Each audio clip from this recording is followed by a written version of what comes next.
মাথার ঘাম পায়ে ফেলে উৎপাদন করা আলু নিয়ে কত না স্বপ্ন ছিল কৃষকের। তবে সেই আলুই এখন স্বপ্ন ভাঙছে তাদের। ঠাকুরগাঁওয়ে আলুর বাম্পার ফলন হলেও হিমাগারে জায়গা না পাওয়ায় কৃষকরা সংরক্ষণ নিয়ে পড়েন বিপাকে। নিজ উদ্যোগেই বাড়ির আশপাশে ঘরের আদলে শেড নির্মাণ করে সংরক্ষণ করছেন আলু। তবে 2 মাস যেতে না যেতেই আলুতে ধরেছে পচন, ফেলে দিতে হচ্ছে ময়লার ভাগাড়ে কিংবা রাস্তার ধারে। শুরুর দিকে কিছু আলু বিক্রি করতে পারলেও পরবর্তীতে হিমাগারে জায়গা সংকট দেখা দিলে জেলা সদরের আকচা, ঢোলরহাট ও নারগুন সহ বেশ কয়েকটি ইউনিয়নের প্রান্তিক কৃষকেরা পড়েন বিপাকে। এদিকে ঋণের বোঝা ভারী হওয়ায় দুশ্চিন্তায় এখন কৃষক।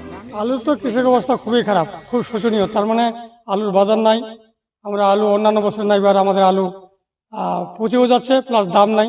আমরা যেন বিঘায় 80,000 টাকা খরচ করছি, ওখানে হচ্ছে 30,000ও আসে না। ঘরে রাখা যায় অতগুলো আলু?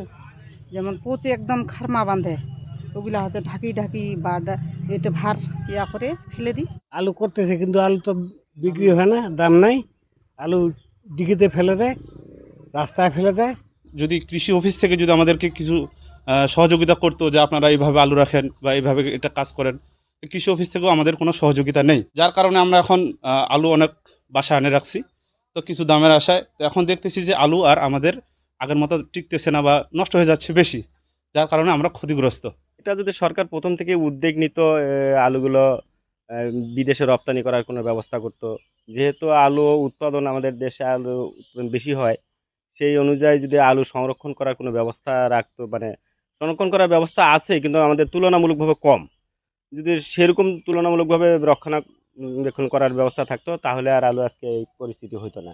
এমন পরিস্থিতিতেও কৃষি বিভাগ বলছে ভিন্ন কথা। কৃষক আলুর দাম না পেলেও নষ্ট হয়নি আলু। কৃষকের আর্থিক ক্ষতি হচ্ছে, কিন্তু আসলে নষ্ট হয়।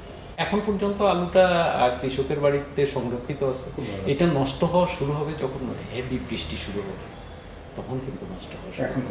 এখন পর্যন্ত আলুটা ভালো আছে।